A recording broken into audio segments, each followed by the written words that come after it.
This is Colin Thompson interviewing Mr. Daniel Rhodes on the 2nd or the 3rd of February, 2022. So if you wouldn't mind to start with, could you both give me your full names and your dates of birth? Sure, I'll start. Dan Rhodes, 5/27/64. Debra Cox, 11/16/1970. So I understand that you're both a part of an organization that collects and distributes packages to the servicemen overseas. Yes. Debra, you want to kind of give a rundown on how we are involved in that? Yes, so we work alongside the base and the Robin Spouses Club as well.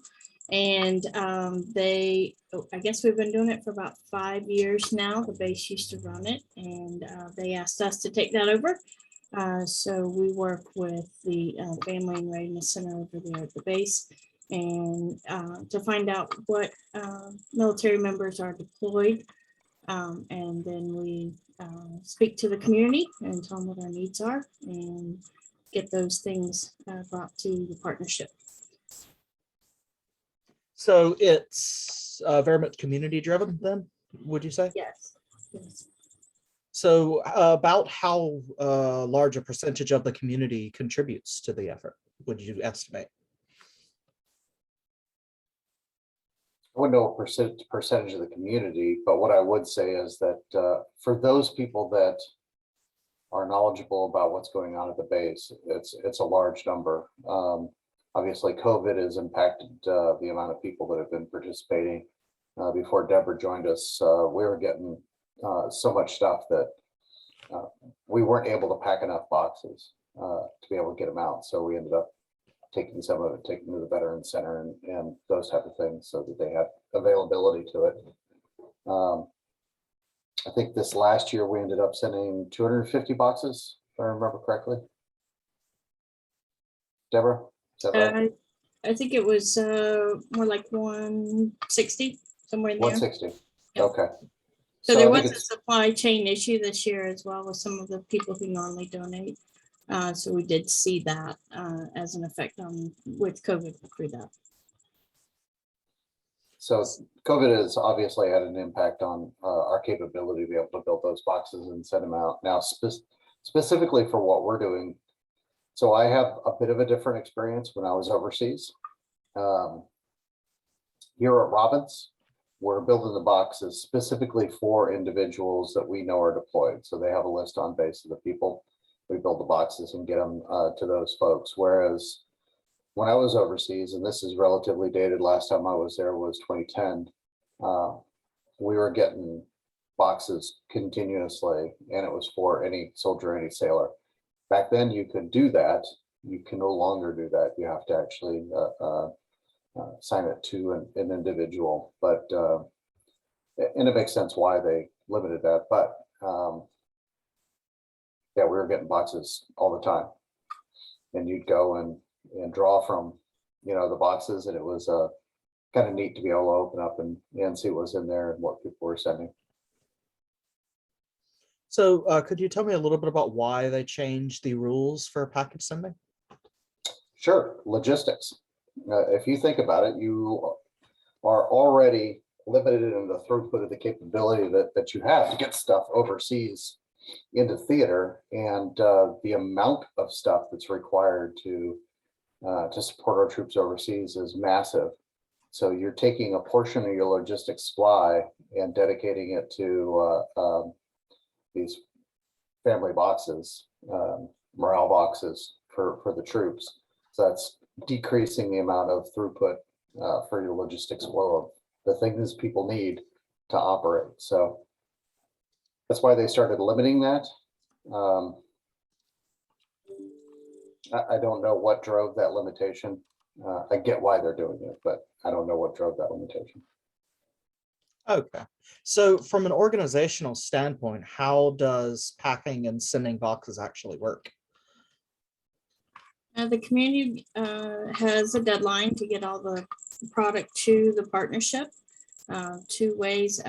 Again, COVID has had impacts on how we pack the boxes, but in the past, everything was gathered and sent to the Air Force, and then the Spouses Club would create an assembly line and pack them. This year, the partnership did a great majority of the packing. We also had Robbins Financial Credit Union that also supports that project. And so they had a group of individuals that packed their own boxes as well. And any remaining stuff was sent to the Spouses Club for them to finalize. But those community members are bringing in all that product to us. It's a sort and separate process because it's all kinds of different items that come to us. And we have this assembly line down the middle of our store and just sorting and making a lot of fun out of it. So. And how does the actual shipment process work? How does it differ from just, say, me sending stuff off? It's not for the most part, and it's just as expensive, which is kind of sad. It used to be relatively expensive. My wife used to send me boxes all the time, and she said it was really, really cheap to do so. But nowadays, what was it per box, Deborah? 21, I think 14 a box, somewhere right in that $21 a box. It's a good amount of money, and that too was raised by the community members to take the burden off of that as well. So fully paid for and fully shipped this year from the community. So what would you estimate the total cost per box to be for including donations of items and such? I guess probably no more than $20 in that box, and then you're shipping on top of that. So okay. And it varies. I would add to that. One of the most highly coveted items that we could get when I was overseas was beef jerky, and of course that's remains the same to today. And Deborah kept having to fend me off from thieving the beef jerky. Not really, but the cost for beef jerky obviously is pretty high. So there was quite a bit of jerky that was donated, and that goes in the boxes. So that drives up the cost. And there's really kind of two costs too. There's the cost that the base is willing to accept, is how much each box costs, and then what the community actually puts in. So it's what you're legally able to donate to each individual. So. See, so what you mentioned beef jerky. What are some of the other items that are typically included in the boxes? They like to see like Sudoku or crossword puzzles or something like that, something of activity that they can get a hold of. A lot of them would like a pair of gloves or something homemade. One of the favorite things that we put into the boxes is there are letters that are written from elementary and high school students. There's artwork that's drawn. So I think this year, I want to say that each box got 7 pieces of either art, letters, words of encouragement. And that really, to me, was the most exciting part of what went into the box, because I know that somebody thought about me. I can eat the beef jerky. It's gone once I eat it, but that letter or that photograph or that picture I can hang in my wall. And when I'm having a bad day, I can look back at it and go, wow, somebody's thinking about me back home. So I'll add to that. When I was overseas, you'd get stacks of those letters and cards and hand drawings and stuff from all the various grades. And one of the coolest things was going through and just flipping through that documentation and seeing what people were saying, and the drawings that were in there from kids and stuff that was amazing drawing capability from people, all the way to, your first grader that is doing stick figures, which just absolutely warms your heart. So yeah. Do you typically, in your case, did you respond to any, or do you know of any soldiers responding to these letters from the current set of packages? I have not seen that happen yet, but I will tell you an experience when you least expect it is when it shows up. I had an incident outside of this where a lady was thanked for something that she did 25 years ago. Do you think that lady was expecting a thank you for that? Today, 25 years later, absolutely not. So I do believe that, once those individuals are home, or once, they're having a conversation with their family members or something, that does come out eventually. And that's not the reason we do it, is for the thank you. We do it for the encouragement. So whatever that does for them and keeps them happy and safe and uplifted, that's the goal of the box, not for, did you get it and what do you think? I would add to that, from being overseas, generally speaking, you didn't see, in the olden days, you didn't see who it came from. There wasn't a return address that you can see. Certainly with the cards and letters from the kids, you didn't get any of that. So it's not likely you'd be able to track down any individuals. And that was from all over the US when we were getting them. Now that we're doing it individually, they have an idea that it was a community organization from their community. So I don't know that they would have somebody specific that they would be able to point back to and say thank you. Okay, that makes sense, I suppose. So with these letters, are they typically handwritten, or are they typed and printed, or how does that work? The letters are handwritten. Poor handwriting, misspelled words, everything, we send them on. Awesome. It's awesome. Yeah, I used to love to get those. I will add, so besides the letters, there's also things that would just warm our hearts as well, but you wouldn't think it. So one of the worst things that you can send overseas, especially to the places where our guys generally are they're really hot locations, right? Baghdad, I remember hitting 130 in the 130s during the summer on the tarmac at the airport. You're looking at 150 to 170 at the heat there.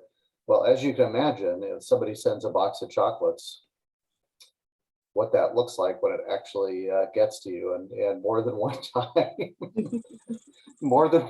you'd open up the box and it would just be a ball of congealed chocolate, and you just, oh, that's too bad.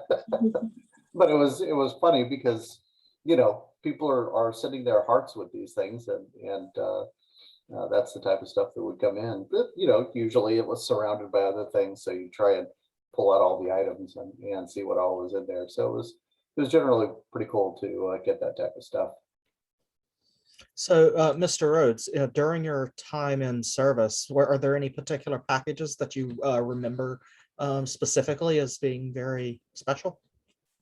The ball of chocolate one is always one that Debra knows. I mention that pretty much every time.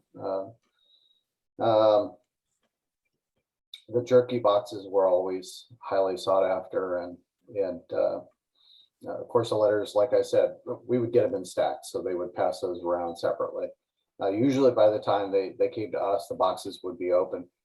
They're checking for contraband, making sure that no nonsense is making it over there. Nobody's sending bottles of booze or anything. But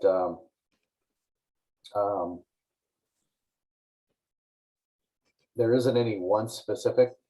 I can think of multiple different letters and cards, especially from the younger kids, with the flagpoles and the stick figures and the jets and the hand-drawn jets and stuff like that. So there was some pretty cool stuff there, but nothing that jumps out at me. My daughter's stuff, of course, but that's another matter. I have heard that anything that they had extra, or like, I don't particularly like gum or something, if gum came in their packet, that they had like these tables that they'll just throw all the stuff on, and it's a free-for-all. Hey, I'll trade you this for this, and they just have a good time with it and sharing. One of the other things is like a pack of cards or something, something that you can do with other people. So that's kind of a lasting memory. It's not that the item necessarily in the box, it's that the memory that it created with the other. Right. So I would add to that too, got a huge number of books. So we had lending libraries everywhere. They would just set up a bookshelf somewhere, and you would throw a book down and grab a book off, and they were all over the countryside. I was also up in Mosul, and pretty much any book you could think of was available because somebody had sent it at some point, was on these shelves. So What were the most common genres of books? Do you remember? fictions primarily. I tend to read more nonfiction histories and stuff like that. I didn't have as much to choose from, but a lot of science fiction, a lot of romance novels, believe it or not. Soldiers like romance novels, that type of thing. So Romance novels, interest. Do you have any ideas to why that might be the case? escapism would be my guess.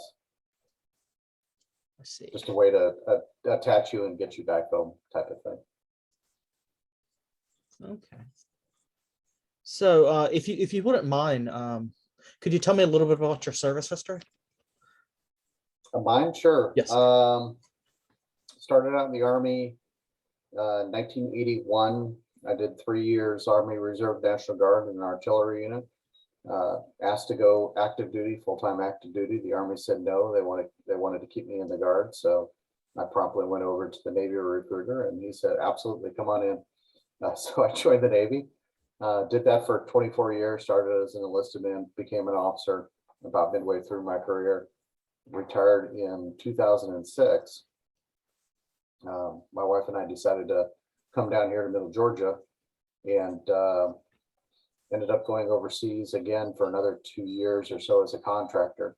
So spent about 2.5 years over there, met some people that ended up connecting me with a job out at the Air Force Base. So then eventually became an Air Force civilian. Did that for about 10 years. Okay, thank you. How long has your organization been operating and doing this? Not quite sure what the correct word would be, but how long have you guys been operating? Sure. So they're care packages. We've been around since 1993, since the first BRAC, base realignment and closure. And it was stood up as an organization to defend against that. The community's done a great job in supporting those efforts. I believe, as Debra said, it's been about 5 years we've been doing the care packages in support of the troops overseas. They were doing them before that, out of the base and the Spouses Club and other organizations. We got pulled in as a kind of a central point for the community to be able to gather up items from the community to give to the base. Okay. So in your experience, is there any sort of slowing down of donations or things like that as conflicts go on, or does it stay steady or increase? Or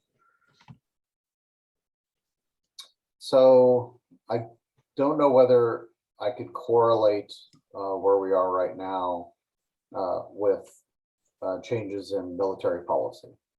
COVID has had an impact.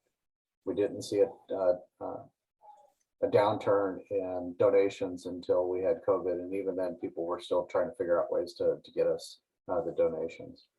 So there is still strong support for the military in this community, certainly, and being able to gather up the things they need to be able to do that. But I would say that COVID has had an impact on it. Now, changes in military policy, as long as we have people deployed overseas, I think the community is still going to stand up and make sure they're taking care of the troops. so in your personal opinion or the organization's official stance, why do people, why are they so willing to donate and to send packages to strangers that they don't even know? Oh, love the cat in the background. Your cat. Yeah, that's actually my sister's cat. She's decided to live with me for a while. I don't know why. That's too funny. Debra and I are both cat people, so there you have it. Debra, you want to attack that one a little bit first? Ask the question again, please. I just wanted to get your insight, or maybe the organization's official stance or official responses to why you believe people are so willing to send things to people that they don't even know, or soldiers that they don't even know. I don't know how to really put words to that. I just think, you you just do what you do because you know it's the right thing to do. You know that somebody's out there taking care of you, and that you wouldn't have the freedoms you have if it wasn't for those individuals.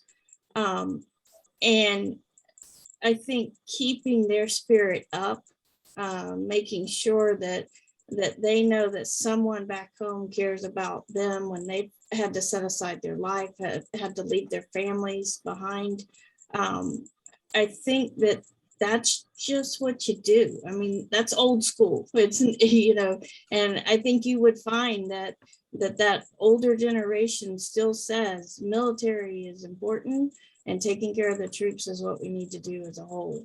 So I would add to that as well that a lot of the overseas actions that are ongoing are rather disconnected from the population as a whole. So this gives the population an opportunity to be able to directly connect, even if it is a tentative connection to a military member overseas. And well, I had one last question that I wanted to touch on specifically. How do you think the proliferation of like phones and internet access to troops serving overseas has affected your organization? Cat in the background. I could absolutely answer that. So when I first met my wife, we didn't have cell phones. I did a lot of, so they had radio, you could use the radio to be able to call back and forth. And I can still remember my wife and I talking because we were trying to set up our wedding and everything. And it was very rare that you could gain access to it, but we did occasionally. And there was a lot of overs because every time it's radio, it's shortwave. So every time you speak, you have to say over and vice versa. And then eventually we were able to get telephones working. Now I happen to be, as an intel officer, I happen to have phones in my area that I could use to call directly back. And then when I would pull into port, the first thing that everybody would hit as soon as they got off the ship was the nearest payphones. So you would see banks of payphones and just lines of people behind them trying to gain access to it. With the advent of cell phones, when I was over in Iraq, I would call my wife generally 3 to 4 times a day. My morning, sometime during midday, and then in the afternoon. Price was relatively inexpensive. It was via the Arachna network. For me to call her was relatively expensive. We tried a phone call the other way one time and discovered that bill was several $100s. So we didn't do that again.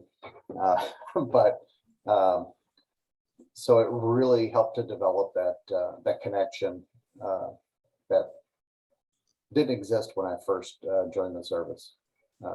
You would go months and not actually have communication with your spouse. In fact, I knew plenty of guys. They would send off a letter to their wife. You'd wait a month for a reply because it takes a couple of weeks to get home, a couple of weeks to get back. The reply takes about a month. So then it's another month to send a reply. So there's not much, that can be done in action-wise, certainly rapid action. So wives were all alone. They just took care of business and did what they needed to do. Cell phones definitely have helped with that. I'm sure our sailors are still running into the same issue. There's very few cell towers at sea, so I'm sure that they still have issues. They're hunting down phones on board ship for the ship to shore, but it definitely has changed because now they have email too.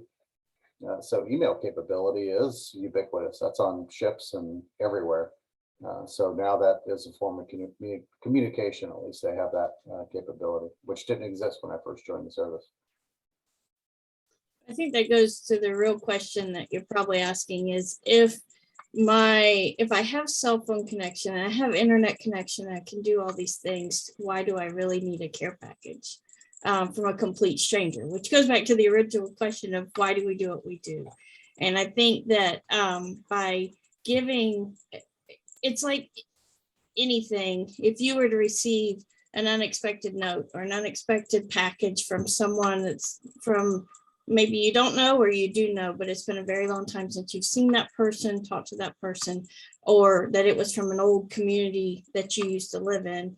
I think that would brighten your day. And so the big thing being, yes, you have internet and you have all these modern day conveniences that you may not have had early on.